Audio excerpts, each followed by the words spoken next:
Pwede po ba yan sa lalaki? Pwede po. Ayan, ako lalaki po ako. Disguise ko lang po.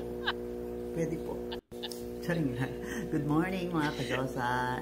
It's almost 5 a.m. in the morning. Napakaaga ko nagising. So nakita ko lang yung comment na to. Sasagutin natin siya. So ang product po na tinatanong niya at pinagkomenta niya ay yung ating pong SCD peeling set. So tinatanong niya kung pwede daw ba yan sa lalaki.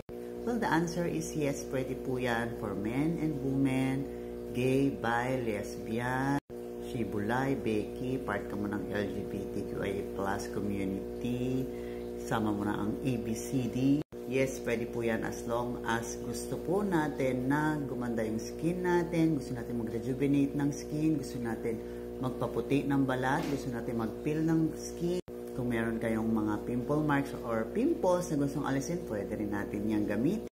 Kasi kapag skincare products is skin naman po yung kinocure niya or ginagamot niya, hindi naman po yung kasarian natin. So yes, 101% pwede po natin gamitin yan, lalaki ka man o babae. Isama mo na kaming mga part ng LGBTQIA+ community, ABCDQRS. So, yun lang. So, try mo na. Punta ka sa ating TikTok shop. Hanapin nyo lang po yung RC Josa and then look for SCD Peeling Set. Have a great day. Bye-bye!